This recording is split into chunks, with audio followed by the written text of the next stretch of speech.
నమస్తే, welcome to NH TV లైఫాలజీ కార్యక్రమానికి స్వాగతం. ఈ రోజు అసూయ అనే టాపిక్ గురించి లైఫాలజీలో మాట్లాడుకోబోతున్నాం. అసూయ అనేది మనం తరచుగా వినే మాటే. అయితే అసూయ ఎందుకు కలుగుతుంది, దీనివల్ల కలిగే నష్టాలేంటి వివరంగా తెలియచేయడానికి మనతో life coach doctor Harish Teneti గారు ఉన్నారు. వారిని అడిగి తెలుసుకుందాం. నమస్తే సార్. నమస్తే సార్, అసూయ రెగ్యులర్గా మనం వినే పదమే. అంటే కొంతమంది పిల్లలు వాళ్ళకన్నా ఫెయిర్గా ఉన్న వాళ్ళని చూసి కూడా జెల్సీగానే ఫీల్ అవుతుంటారు. ఒక మంచి డ్రెస్ వేసిన ఫీల్ అవుతూనే ఉంటారు. ఇది ఎందుకు కలుగుతుంది సార్? అసూయ కొంత డెవలప్మెంటల్లో వస్తుంది. మనము ఇన్ఎడిక్వేట్ అనిపించినప్పుడు, అంటే మనకి లేదు, పక్కన వాడిది బెటర్ ఉంది, ఆర్ నేను ఇలా ఉండడం వల్ల నేను తక్కువ అయిపోతున్నాను అనే ఫీలింగ్ వచ్చినప్పుడు అసూయ జనరల్గా జనరేట్ అవుతుంటుంది. న్యాచురల్ హ్యూమన్ ఎమోషన్లా అవుతుంది. యాక్చువల్గా న్యాచురల్ కాదు, కానీ ఇంకా అసూయ వచ్చేస్తుంది న్యాచురల్గా అనే స్టేజ్లో మారిపోతుంది అనమాట. అసూయ ఒక్కసారి మన దగ్గరికి వచ్చిందంటే అది ఎంత కిందకైనా తీసుకెళ్ళగలదు మనం. అందుకని అసూయను ఎప్పుడు తొందరగా పసిగట్టాలి, దాన్ని అక్కడికక్కడే ఆపాలి. ఎప్పుడైతే అసూయ తమ్ముడు చెల్లి అన్న అక్క మధ్యలో కూడా ఈ అసూయ వచ్చేస్తుంటుంది. మనతో అంతవరకు బాగున్నవాడు మన ఎవరన్నా వచ్చి వాడిని తక్కువ చేసి మాట్లాడి మనని ఎక్కువ చేసి మాట్లాడినా, మనం తక్కువ చేయకపోయినా కూడా నువ్వు చాలా బాగున్నారు ఈరోజు అనేసరికి వీళ్ళకి కుళ్ళు వచ్చేసి అలాగా ఒక టైప్ ఆఫ్ అసూయ జనరలీ జనరేట్ అవుతుంది. కొంతమందికి బై క్లినికల్ అంటారు, అంటే పెథలాజికల్గా అసూయ, పెథలాజికల్ జెలసీ అన్నది వాళ్ళకి ఏం చూసినా వాళ్ళకి జెలసీగా ఉంటుంది. పెథలాజికల్ జెలసీ అంటారు. వీళ్ళకి ఎంత సంజాయించి చెప్పినా నువ్వే కరెక్ట్, నువ్వే గ్రేట్ అన్నా కూడా వాళ్ళ ముందు ఒక్క మాట తక్కువ చేసి మాట్లాడుకోకూడదు. పెథలాజికల్ జెలసీ ఉంటుంది. అలాగా మన దగ్గరున్న వాళ్ళకి ఎక్కువ జెలసీ, ఇంకా దూరం ఉన్న వాళ్ళకి సంగతి తక్కువే, కానీ దగ్గర ఉన్న వాళ్ళకి జెలసీ. ఇది ఈగో నుంచి జనరేట్ అవుతుంది. మనము ఎప్పుడైతే ఆ ఫాల్స్ ఈగోలో ఉంటామో అందులోంచి ఖచ్చితంగా ఇలాంటి అసూయలు వస్తుంటాయి. అండ్ ఒక్కసారి వచ్చాక అది పోదు, అంటుకుపోతుంది. అందుకే ఎవరైనా స్పిరిచువల్ ప్రాసెస్లో ఉన్నప్పుడు ముందు అసూయను వదిలిపెట్టు అంటాం. నువ్వు అన్నీ ఉన్నాయి, నీకు యు ఆర్ ఎడిక్వేట్, నువ్వు కంప్లీట్ లైఫ్, నీ లైఫ్ ఇంకెవ్వరికి ఉండి ఈ సృష్టి మొత్తంలో మనం ఒక స్పెషల్ మనలాంటి మనిషి ఇంకో ప్రపంచంలో ఇంకోటి లేడు. పోలికలతో ఉండొచ్చేమో కానీ నీలాగా టోటల్గా ఇంకొకటి లేరు. యు ఆర్ యునీక్ అనే విషయం ఫస్ట్ స్పిరిచువల్గా నేర్పిస్తారు. నిజంగా అర్జునుడికి భగవద్గీత అర్జునుడికే ఎందుకు చెప్పాడంటే ఫస్ట్ మాట అంటాడు, అనసూయవే అంటాడు. అంటే నీకు అసూయ లేదు కాబట్టి అనే మాటతో వస్తుందన్నమాట. చాలా క్యారెక్టర్స్ ఉన్నాయి, అయితే అందులో ఒక ముఖ్యమైనది. సో అలాగా అసూయ లేకపోతే స్పిరిచువల్గా కూడా మంచి ప్రోగ్రెషన్ అవుతుంది. చాలామంది ఏం చేస్తారంటే నాకు అసలు ఉండదండి, నేను అసలు ఎవరిని చూసి అసూయ పడని అంటూనే చాలా లోపల అసూయ పడుతుంటారు.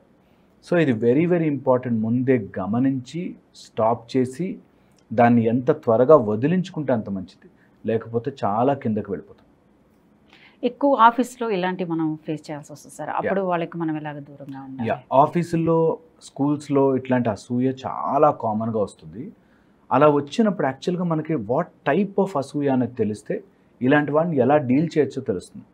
కొంతమందికి ఏమవుతుందంటే పవర్ అసూయ ఉంటుంది. అంటే నాకంటే వాడు పవర్లో ఎక్కువ అవుతున్నాడు అని ఎక్కడ అనిపించినా కుళ్ళొచ్చేస్తుంది. మీరు గమనించి చూడండి, ఎవరికైనా జెలసీ ఉంది అంటే నేను నా పొజిషన్లో నా పవర్ తగ్గుతోందా అనే దాంట్లో ఉంటుంది అంతా, ఈ మొత్తం ఈ జెలసీ గేమ్ అంతా. సో పవర్ జెలసీ, నాకంటే పొజిషనల్గా వాళ్ళు ఏమైనా మారితే అదొక పవర్ జెలసీ. నెక్స్ట్ వచ్చేసి రొమాంటిక్ జెలసీ అంటారు. అంటే నాకంటే అందంగా కానీ లేకపోతే బాగున్నారని కానీ ఆపోజిట్ జెండర్ పొగిడితే తట్టుకోలేరు. ఓకే, అది చాలా చాలా ఇంపార్టెంట్. దాంతోపాటు నేను ఫస్ట్ చెప్పినట్టు పెథలాజికల్ అంటే వాళ్ళకి ఇంకా దే ఆర్ ఎంబాడిమెంట్, అలా ఆ ఈర్ష్యతో అలా ఉంటారంతే. వాళ్ళ మనిషి మొత్తం మనస్తత్వం ఈర్ష్య, నాకంటే ఎవరు బాగుపడకూడదు, నాకంటే ఎవరు బెటర్గా ఉండకూడదు అనే ఒక ఈర్ష్యలో ఉంటారన్నమాట. దాంతోపాటు వచ్చేసి వీళ్ళకి కొంత ఫ్యామిలీ టైప్ ఆఫ్ జెలసీ ఉంటుంది. అంటే నా కుటుంబం మాత్రం, నా కొడుకు చాలా గ్రేట్ అండి, నా కొడుకు నా కూతురు చాలా గ్రేట్ అండి, వేరే వాళ్ళు ఎవరన్నా చెప్తే తట్టుకోలేరు. ఇంకా ఆయన్ని తక్కువ చేసి మాట్లాడినా ఓకే, ఫ్యామిలీని మాత్రం తక్కువ చేసి మాట్లాడకూడదు అనేది చాలా typical type of family jealousy అంటారు. ఇంకా కొంతమందికి రేషనల్ జెలసీ, వాళ్ళకి వీడి దగ్గర బాగా డబ్బున్న జెలస్ ఫీల్ కాడు, కానీ కొంచెం బెటర్గా రెడీ అయితే చాలా జెలస్ ఫీల్ అవుతారు. నీకంటే కోటీశ్వరుడు బెటర్గా రెడీ అవుతాడు కానీ జెలస్ ఫీల్ అవుతాడు. అలా కొన్ని రేషనాలిటిక్గా ఉండి దీనికి జెలస్ ఫీల్ అవుతాను, దీనికి ఫీల్ గాను అనే కొన్ని ఉంటాయి అన్నమాట. వీటి కూడా సెలెక్ట్ చేసుకుంటారు, సెలెక్టివ్గా ఉంటారు వాళ్ళు. ఇలాగ ఎవరైనా మనని ఆఫీసుల్లో కానీ లేకపోతే స్కూల్స్లో కాలేజెస్లో ఎవరైనా జెలస్ ఫీల్ అవుతుంటే వాట్ కైండ్ ఇస్ ఇట్ అన్నది కనిపెట్టడం ఫస్ట్ మనం వాళ్ళని డీల్ చేసే దాంట్లో నెంబర్ 1. నెక్స్ట్, ఒకవేళ జెలసీ ఉంటే ఎంత మనం మాట్లాడి ఎక్స్ప్లెయిన్ చేసినా కూడా తీరదు. ఇది చాలా ఇంపార్టెంట్. చాలామంది నీకు ఎందుకు కుళ్ళు పడతావు, న్యాచురల్గా ఉంటున్నా, వాళ్ళు ఫస్ట్ థింగ్ మైండ్ జెలసీ చేసేది నాకు జెలసీ లేదు అనుకుంటా అనే దాంట్లోనే ఉంటారు వాళ్ళు. ఈ జెలస్ ఉండే వాళ్ళందరూ కూడా నేను చాలా మంచివాడిని, నా మంచితనం ఎంత మంచితనం అంటే అసలు నేనే మంచి అన్నట్టుగా వాళ్ళు ఒక టైప్ ఆఫ్ ఫీలింగ్లో ఉంటారు. కానీ లోపల చాలా కుళ్ళు పడతారు. మళ్ళీ అది నువ్వు అంటే చాలా హర్ట్ అవుతారు. నాకు జెలసీ ఉందంటావా అని ఫీల్ అవుతారు. సో ఇలాంటి వాళ్ళని డీల్ చేసేటప్పుడు ఫస్ట్ డిసోసియేషన్ అంటే కొంత వాళ్ళ దగ్గర నుంచి దూరం జరగాలి. ఇది చాలా ఇంపార్టెంట్. వాళ్ళు ఏం హామ్ చేయగలరో దానికి రెడీ అవ్వాలి. అంటే ఇలాంటి వాళ్ళు ఒకవేళ ఆఫీసులో ఉండి నీ ప్రాజెక్ట్ బాగుంది అని నువ్వు చేసేది బాగుంది, బాస్కి ఎక్కువ వస్తుందంటే వాళ్ళు they will harm you through boss side నుంచి మీ మీద అబద్ధాలు చెప్పడము, కంప్లైంట్లు ఇవ్వడము, మీ పని పాడు చేయడం లాంటివి చేస్తారు. So be prepared for that. Okay, దాంతోపాటు కలెక్ట్ యువర్ ప్రూఫ్స్. ఆఫీసుల్లో కానీ లేదా మీ ప్రాజెక్ట్స్లో కానీ స్కూల్స్లో కానీ కాలేజ్లో కానీ ఇలాంటి జెలసీ వల్ల ఎవరైనా ఏదైనా చేస్తుంటే ప్రూఫ్ కలెక్ట్ చేసి పెట్టుకోవాలి. లేకపోతే ఎప్పటికప్పుడు మనము నష్టపోతూనే ఉంటాం. ఓకే, ఇది 4th వచ్చేసి బికమ్ ఇమ్యూన్ అండ్ స్ట్రాంగ్. వేరే వాళ్ళ జెలసీ మనని ఎఫెక్ట్ చేయాలంటే మనం వీక్ ఉండాలి. చాలామందికి తెలియంది, అమ్మ మా తోడికోడలండి చాలా నా మీద జెలసీ అండి, కుళ్ళు పడుతుందండి. ఆమె కుళ్ళు పడింది నీకు ఎఫెక్ట్ అవ్వడానికి, ఆమె అసూయ పడిన నీ ఎఫెక్ట్ అవ్వడానికి నువ్వు వీక్ అయి ఉండాలి ఫస్ట్. నువ్వు వీక్ అయి ఉంటేనే నీ యొక్క కెపాసిటీని నువ్వు ప్రొటెక్ట్ చేసుకోలేకపోతున్నట్టు. సో అందుకని డోంట్ బికమ్ వీక్. ఎవరికైనా అసూయ ఉంటే ఆ అసూయ వాళ్ళు ఏదో రకంగా వెంటౌట్ చేయడానికి, ఏదో రకంగా దాన్ని బయటకు తీసుకురావడానికి, మనని దెబ్బ కొట్టడానికి చూస్తుంటారు. దానికి యూ షుడ్ బి రెడీ. ఎంత స్ట్రాంగ్ ఉండాలంటే వాళ్ళు 1 సారి 2 సార్లు 3 సార్లు చూసి 4వసారికి మనం వదిలేస్తారు. సో అందుకని స్ట్రాంగ్గా లేకపోతే వాళ్ళకి అది కాటు వేయడం చాలా ఈజీ అయిపోతుంది. అందుకని be very very very very strong. అసలు ఏ మాత్రము కూడా దాంట్లో కాంప్రమైజ్ అవ్వద్దు. ఇక 4th వెరీ ఇంపార్టెంట్, వీళ్ళకి చాలా ప్రేమ కావాలి. వీళ్ళు ఎప్పుడైతే దాన్ని అర్థం చేసుకోరుంటారో అలాంటి వాళ్ళే ఇలాంటి జెలసీలోకి వెళ్ళిపోతారు. ఈ లోకాన్ని అలా చూసి పెరుగుతారు వాళ్ళు. దట్ నాకు ఇంత డబ్బు ఉంటేనే నన్ను ఇష్టపడ్డారు, లేకపోతే మా ఫాదర్ నన్ను సరిగ్గా చూసుకోలేదు, మా మదర్ నన్ను సరిగ్గా చూసుకోలేదు. ఈ టైప్లో they are constantly under threat ఉంటారు. కాన్స్టెంట్లీ వాళ్ళకి ప్రేమ దక్కి ఉండదు. సో అలాంటి వాళ్ళని ఎంత ప్రేమగా డీల్ చేయగలిగితే అంత ప్రేమగా, స్ట్రిక్ట్ బట్ ప్రేమ. అంటే వాళ్ళ మీద మనము ఆవేశపడి, మనం అరిచి, మనం గొడవపడి పాయింట్లెస్. ఎందుకంటే వాళ్ళకి తెలిసిన రెస్పాన్స్ కాదు, వాళ్ళకి లోపల ఇన్స్టింక్టివ్గా కొన్ని రెస్పాన్స్ వస్తాయి. సో అందుకని వాళ్ళని హేట్ చేయొద్దు. లోపల మీరు వాడు జెలసీ పడ్డాడు కాబట్టి నేను లోపల బాధపడతాను అంటే మీరు మీకు విషయం క్రియేట్ చేసుకున్నట్టు కానీ అవతల వాడికి ఎఫెక్ట్ అర్థము కాదు. సో వెరీ ఇంపార్టెంట్, మీరు ఎవరైనా జెలసీ వాడిని ఫేస్ చేస్తుంటే లోపల క్లియర్ ఉండండి. కొంత తెలియక చేస్తారు అనే దాంట్లో మైండ్ సెట్లో పెట్టుకుంటే that will help. And 5th, ఇలాంటి వాళ్ళ వల్ల డ్యామేజ్ ఆర్ ఎమోషనల్ ఇన్స్టెబిలిటీ వస్తుంది. అంటే మనము వాళ్ళ దగ్గర నుంచి తీసుకున్న ఆ ఎమోషన్ ఎక్కడో ఇస్తాం.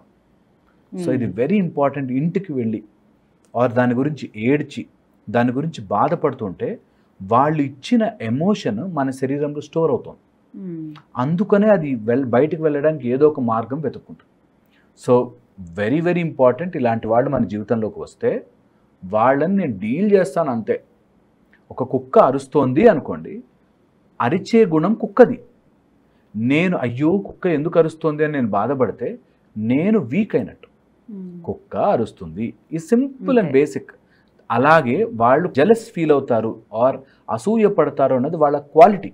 దానికి మనం ఎఫెక్ట్ అవ్వకూడదు. రెడీగా ఉండాలి, ప్రిపేర్డ్గా ఉండాలి. ఆ కుక్కే కరవడానికి వస్తే I know what to do అనే సిస్టంలో మనం ఉండాలి. ఆ అసూయ పడేవాళ్ళు మన దగ్గర మన మీదకి కనుక ఏదైనా హామ్ చేయడానికి వస్తే we should be really strong, really strong. ఈ అసూయని దాటి రావడం ఇంట్రికేట్ డీటెయిల్ ఏంటంటే మనము కూడా కుళ్ళు పడతాం. చాలా సందర్భాల్లో వేరే వాళ్ళ సంగతి కాదు, మనకే ఒక టైప్ ఆఫ్ అసూయ వచ్చేస్తుంది. దాన్ని కూడా డీల్ చేసుకోవాలి. మనకి అసూయ వచ్చింది, ఎవరినైనా చూసి మనం అసూయ పడడం స్టార్ట్ చేస్తే దాన్ని identify it, okay, and self awareness.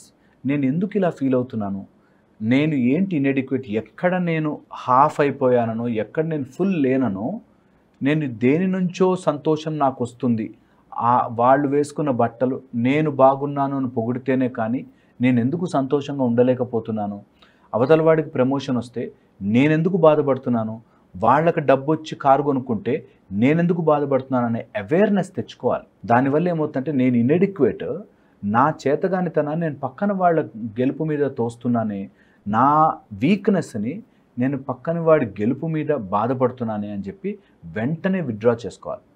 ఇలా గనక మనం ఫ్యూ టైమ్స్ ప్రాక్టీస్ చేస్తే మన ఇన్ఎడిక్వెసీస్ అంటే మన లోపల ఉండే లోపాలని కరెక్ట్ చేసుకోవడం స్టార్ట్ చేస్తాం. దట్ వే చాలా తొందరగా మానుతుంది, చాలా తొందరగా ఈ మనకున్న అసూయ నుంచి బయటపడతాం. దీంతోపాటు అసూయ ఉన్న వాళ్ళు కామన్గా చూసేది లేజినెస్, వాళ్ళు చెయ్యలేరు కానీ ఎదుటి వాడిని చూసి బాధపడుతుంటారు. ఓకే, అండ్ ఇంకొక కామన్ ప్రాబ్లం అసూయ ఉన్న వాళ్ళతో ఉండే కామన్ ప్రాబ్లం ఏంటంటే అందరికి ఈజీగా వచ్చేస్తోంది సక్సెస్, నేను మాత్రం చాలా కష్టపడిపోతున్నాను అనే ఒక మెంటాలిటీలో ఉంటారు. నాకు లక్ రాలేదు, నాకు టైం కలిసి రాలేదు, నాకు మా పేరెంట్సో లేకపోతే మా ఫ్యామిలీయో సపోర్ట్ చేయలేదు, వాడు చూసావా ఎంత సక్సెస్ అయిపోయాడు, వాళ్ళకి అసలు ఏం లేదండి సడన్గా సక్సెస్ అయిపోయారంటారు. So very very important that అవతల వాళ్ళందరూ ఏ కష్టము లేకుండా అలా పైకి వచ్చేసారు, వీడు ఒక్కడే కష్టపడిపోతుంటాడు అనే ఫీలింగ్లో ఉంటారు. అసూయ కాంపనెంట్స్ ఇవన్నీ అసూయకుండే ఆ చేతులు ఉంటాయి చూసారా, అలాంటి చేతులు అనమాట. రాక్షసుడికుండే 10 తలల్లాగా ఇలాగా డిఫరెంట్ ఫార్మాట్స్లో వస్తుంటాయి. నేను ఒక్కడనే కష్టపడుతున్నాను, తర్వాత అందరూ వాడికి ఫేవర్ చేసేస్తున్నారు, వాడికి ఏం లేదు బాస్ కొంచెం హెల్ప్ చేశాడు కాబట్టి. ఇది కామన్గా అమ్మాయిలకు ఎక్కువ ఎఫెక్ట్ పడుతుంటుంది. దట్ కొంచెం వాళ్ళు సక్సెస్ అవగానే ఇది బాస్ అని కాకబట్టిందిరా, ఇది వాళ్ళ ఇంటికి వెళ్తూ వస్తుంటుందిరా, లేకపోతే అంతా తెలిసిన వాళ్ళ తరఫున వచ్చిందిరా, వీళ్ళు ఎండీకి చాలా క్లోజ్ అంట, లేకపోతే డబ్బులు ఉన్నాయి బాగా, ఈ టైప్లో సమ్వేర్ వాళ్ళ గెలుపుని ఒప్పుకోలేక ఇలాంటివి చేస్తుంటారు. సో ప్రపంచం అంతా చాలా ఈజీగా పైకి వచ్చేసింది, నేను నా ఫ్యామిలీయే కష్టపడుతున్నాము అనే ఫీలింగ్ కూడా జెలసీలోని భాగమే అవుతుంది. ఓకే, దాంతోపాటు ఇలాంటి జెలసీ ఈర్ష్య గనక ఎవరినైనా ఎఫెక్ట్ చేస్తుందంటే వెరీ ఇంపార్టెంట్ వాళ్ళ యొక్క సిచ్యువేషన్ మనం పూర్తిగా అర్థం చేసుకోక, వాళ్ళ స్టోరీ, మన పక్కన ఉన్న వాడికి ప్రమోషన్ వచ్చిందనుకో, వాళ్ళ జీవితం ఎక్కడ ఉంది, వాళ్ళ స్టోరీ ఏంటి మనకు తెలియదు, కానీ మనం ఊహించేసుకుంటాం మొత్తం. మనము పేజ్ నెంబర్ 10లో ఉంటే వాళ్ళు పేజ్ నెంబర్ 20లో ఉన్నారు, కానీ మనం 10కి 20కి కంపేర్ చేసి బాధపడతాం. ఎందుకంటే వాళ్ళ స్టోరీ మనకి తెలియదు, వాడు ఎంత కష్టపడి వచ్చాడో తెలియదు, వాడి ఫ్యామిలీ బ్యాక్గ్రౌండ్ ఏంటో తెలియదు, వాడి జీవితం ఏంటో తెలియదు, వాడి మనసు ఏంటో తెలియదు. అయినా మనం ఇక్కడి నుంచి చూసి అమ్మో వాడు సక్సెస్ అయిపోతున్నాడు, ఏమీ చేయకపోయినా సక్సెస్ అయిపోయాడు అని బాధపడతారు. సో ఇది వెరీ వెరీ ఇంపార్టెంట్. అందుకే ఇది పవర్కి, పొజిషన్కి, దాంతోపాటు వాళ్ళకున్న ఇన్సెక్యూరిటీకి సంబంధించిన ఫీచర్ అన్నమాట జెలసీ. అన్నిటికంటే పవర్ఫుల్ ఎమోషన్ జెలసీ. నేనేం చెప్తానంటే జెలసీని పాజిటివ్గా మార్చుకోవాలి. నీకు ఏదైనా అంటే రియల్ లైఫ్లో ఉంటే, మెటీరియలిస్టిక్ లైఫ్లో ఉంటే నీకు జెలసీని వాడుకోవడం రావాలి. ఎవరి మీదైనా నీకు వాడు బెటర్ అయిపోతున్నాడు నాకంటే అని అనిపిస్తే use it for your benefit. నేను ఇంప్రూవ్ అవ్వచ్చు, నేను అంతకంటే బెటర్ అవ్వచ్చు. వాడు నాశనం అయిపోవాలని కోరుకోవడం కాదు, నేను అంతకంటే బెటర్ అవ్వచ్చు, నేను అంతకంటే ఇంప్రూవ్ అవ్వచ్చు, నేను ఎట్లా బెటర్ చేసుకోవచ్చు అనే ఐడియాలజీతో ఉండాలి. ఇందులో 2 ఇంపార్టెంట్ పాయింట్స్ చెప్తాను. ఫస్ట్ వచ్చేసి అన్కంట్రోలబుల్ ఫ్యాక్టర్స్, అంటే బై వర్చువల్గా 4 విషయాల్ని మనం మార్చలేము అంటారు. జన్మ, మృత్యు, జరా, వ్యాధి అంటారు. అలాగా మనము కొన్ని ఫీచర్స్ జెనెటికల్గా వచ్చిన మార్చలేము. ఒకడు పొడుగున్నాడు, నేను పొట్టి ఉన్నా, మార్చలేము. ఓకే, జెనెటికల్గా వచ్చే వాటిని జెలసీ ఉంటే వదిలేయాలి. ఒకళ్ళకి ఎవరికైనా పేరెంట్స్ దగ్గర నుంచి డబ్బులు వచ్చి బాగా రిచ్ ఉన్నాడు అనుకోండి, అది వాళ్ళ జెనెటికల్గా ఆర్ వాళ్ళ హెరిడిటరీగా వచ్చినది, మనం మార్చలేము. సో దాని మీద జెలస్ పడి టైం వేస్ట్. ఓకే, అలాగా అన్కంట్రోలబుల్ ఫీచర్స్ ఉంటాయి కొన్ని, ఆ వాటిల్ని మనం అసలు ఎప్పుడు డిస్టర్బ్ చేయకు. ఓకే, వాటి గురించి ఆలోచిస్తే జెలసీ వస్తుంది. ఇంకా స్వతహాగా వాళ్ళలో ఉండే వాళ్ళలో ఉండే న్యాచురల్గా వాళ్ళకి వచ్చిన ఆస్తి కానీ, వాళ్ళకి వచ్చిన కొంతమంది ఇంగ్లీష్ ఫ్యామిలీలో పుట్టి వాళ్ళకి ఇంగ్లీష్ బాగా వస్తుంది, వాళ్ళ ఇంట్లో అందరు ఇంగ్లీష్లో మాట్లాడతారు, బాగా వస్తుంది. కొంతమందికి తెలుగు నుంచి ఇంగ్లీష్కి వచ్చిన వాళ్ళకి వాడు లాంగ్వేజ్ బాగుంది కాబట్టి వాడు బెటర్ అయిపోతున్నాడు అనే ఒక టైప్ ఆఫ్ కుళ్ళు వస్తుంది. అది వాడి న్యాచురాలిటీస్, అవి వాటిని మార్చలేం. కొన్ని కండిషన్డ్ వస్తాయి, అంటే వాడు న్యాచురల్గా హైట్ ఉన్నా వాడికి నేర్చుకున్న స్కిల్ కానీ, చదువు కానీ, లేకపోతే వాడికున్న విద్య కానీ, వాడికున్న పీపుల్ స్కిల్ కానీ, పబ్లిక్తో ఎలా మాట్లాడాలి, ఎప్పుడు ఎలా మాట్లాడాలి, బాస్తో ఎలా ఉండాలి, కొలీగ్స్తో ఎలా ఉండాలి, అవన్నీ కూడా మనకి తెలుసుకుని నేర్చుకొని మాడిఫై చేసుకునేలా ఉండాలి. ఈ రెండింటిని అబ్జర్వ్ చేసుకుంటే జెలసీ ఆర్ కుళ్ళు మనని ఎప్పుడు ఏం ఎఫెక్ట్ చేయదు. ఓకే, వీటన్నిటికీ హెల్ప్ చేసేది మెడిటేషన్ ఆర్ సెల్ఫ్ అవేర్నెస్. మన గురించి మనం తెలుసుకుంటూ ఎప్పటికైనా రోజుకు ఒక 10 నిమిషాలు నా బుద్ధి ఎలా మారుతోంది, ఎటు వెళుతోంది, నేను దీన్ని ఎలా బెటర్ చేసుకోవచ్చు, ఎప్పుడు డౌట్గా, నా మీద నాకు అనుమానంగా, కాన్ఫిడెన్స్ లేకుండా వీక్గా ఉన్నానా, ఎప్పుడైనా ఒక్కసారైనా నేను ఈ రోజులా కాకుండా రేపు బెటర్గా బతుకుతాను, ఈ రోజు ఆలోచించినట్టుగా కాకుండా రేపు ఇంకా బెటర్గా ఆలోచిస్తాను, ఇంకొంచెం ఇంప్రూవ్ అవుతాను, ఇంకొంచెం హెల్త్ ఇంప్రూవ్ చేసుకుంటాను అనేది చాలా ఇంపార్టెంట్. కొన్ని క్లినికల్ జెలసీస్, నేను అన్నాను కదా పెథలాజికల్గా, కొంతమందికి న్యాచురల్గా వచ్చేస్తుంది. వాళ్ళు థెరపీ తీసుకోవాలి. వాళ్ళు అసలు ఆ మైండ్లో చెప్తున్న స్టోరీని మార్చాలి ట్రాక్. లేకపోతే వీళ్ళందరూ కలిసి నా మీద కుట్ర చేసి నేను నాశనం అయిపోయేలా చేస్తున్నారు, వాళ్ళందరూ బాగుపడిపోతున్నారు. నిజంగా నాకు తెలిసిన డాక్టర్స్ ఉన్నారు కొంతమంది, వాళ్ళ మొత్తం హాస్పిటల్ ఆర్గనైజేషన్లో నన్ను పేరు రానియకుండా చేస్తున్నారు మిగతా అందరు డాక్టర్లు అన్నవాళ్ళు తెలుసు నాకు. పెద్ద పెద్ద సీఈఓలు కంపెనీలో పనిచేసి కంపెనీ స్థాయిలో ఉండేవాళ్ళు ఆ కంపెనీ జెలసీ చేసి నా మీద రాంగ్ కేసు వేసేసిందండి, రాంగ్ చేసింది అనేవాళ్ళు ఉన్నారు. ఒకవేళ వేసినా మనం అది ఆలోచించి టైం వేస్ట్. మనం దానికి ఎలా సాల్వ్ చేసుకోవాలి, ఎలా బెటర్ అవ్వాలని ఆలోచించాలి. చాలామంది ఇక్కడ స్టక్ అయిపోతారు. అందుకని what you are telling in your mind, నీ లోపల చెప్పే స్టోరీ మార్చు. టర్న్ ద నెరేటివ్ అంటారు. ఏదైతే స్టోరీ చెప్తున్నావో దాన్ని మార్చి చూడు. ఇలా కూడా జరుగుండొచ్చు కదా, వాడికి జెలసీ ఉంటే నేను దానికి బాధపడాల్సిన అవసరం ఉండకపోవచ్చు కదా అని స్టోరీని వేరే రకంగా చూస్తే చాలా బెటర్మెంట్ అవుతుంది. చాలామంది కుళ్ళు నుంచి బయటపడతారు.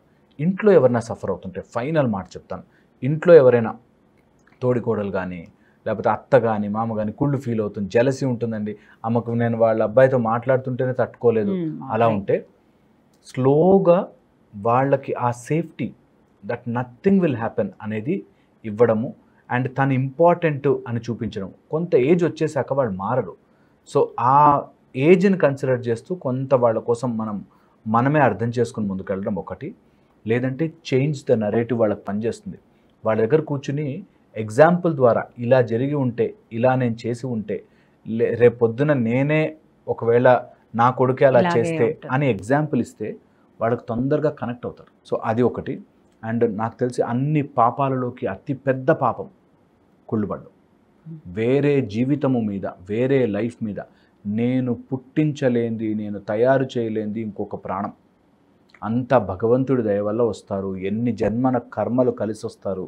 అందుకని అలాంటి జన్మల మీద కుళ్ళు పడడం అనేది ఆర్ జెలస్ ఫీల్ అవ్వడం అనేది అన్ని పాపాలలోకి అతి పెద్ద పాపం. ఎప్పుడూ ఎవరి మీద కుళ్ళు పడకండి. Very very important, very important. అది ఎవరికైనా ఇందాక మీరు చెప్పారు సార్, అంటే అసూయ పడటం వల్ల కూడా కొన్నిసార్లు మంచి జరిగిద్దని, వాళ్ళని మనం తీసుకుని వాడికనే నేను బెటర్ పొజిషన్ ఉండాలని కూడా అసూయ పడి దాన్ని మనం అర్థం చేసుకొని పాజిటివ్గా ఓకే నేను ఇంత వీక్ ఉన్నానా, ఇంకా నేను బెటర్ అవ్వచ్చా అనే ఆలోచనతో ఉంటే కాస్త బెటర్. కానీ లేకపోతే ఇన్ జనరల్గా అయితే మాత్రం చాలా చాలా రాంగ్. ప్రతి దాంట్లో ఒక చిన్న కంపారిజన్ వచ్చేస్తుంది. ప్రతి దాంట్లో ఒక చిన్న అరే నాకు బాగాలేదే, నా కూతురికి ఇలా పెళ్ళి అంటే బాగుండే, మావాడు ఇలా చదువుకుంటే బాగుండే అని వస్తుంది. ఆ వచ్చిన ఫీలింగ్ని మనం అర్థం చేసుకుని అట్స్ ఓకే, వాళ్ళ లైఫ్ వాళ్ళది, నా లైఫ్ నాది. నేను అంటుంటా కదా ఎప్పుడు, మన కళ్ళ ముందు మనకు నిచ్చెన ఉంటుంది, ఆ నిచ్చెన ఎక్కుతూ వెళ్ళాలి. పక్కన ఉన్న నిచ్చెన గురించి ఆలోచిస్తే పడిపోతాం. అందుకని మన జీవితం ఏంటి, మనం ఎలా ఇంప్రూవ్ చేయొచ్చు. ఎందుకంటే 100 మందిని దాటి ముందుకెళ్ళినా 100ో ఒకడో వాడు ఉంటాడు కంపేర్ చేసుకోవడానికి, 100ో ఒకడో వాడు జెలసీ ఫీల్ అవ్వడానికి రెడీగా ఉంటాడు. అందుకని డోంట్ ఎవర్ డూ దట్. అది ఎప్పటికీ మంచిది కాదు.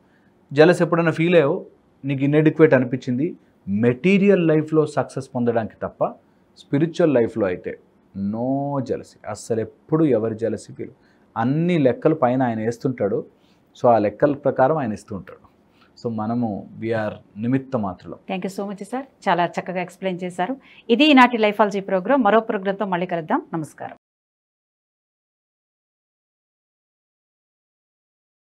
ఈ వీడియో మీకు నచ్చినట్టయితే లైక్ చేయండి, 10 మందికి షేర్ చేయండి. అలాగే కామెంట్ల రూపంలో మీ అభిప్రాయాలను మాతో పంచుకోండి. Nationalist hub group of channels ను సబ్స్క్రైబ్ చేసుకుని తెలుగునాట జాతీయవాద జర్నలిజాన్ని ప్రోత్సహించండి. ఈ వీడియో కింద ఉన్న బెల్ ఐకాన్ పై క్లిక్ చేయడం మర్చిపోవద్దు.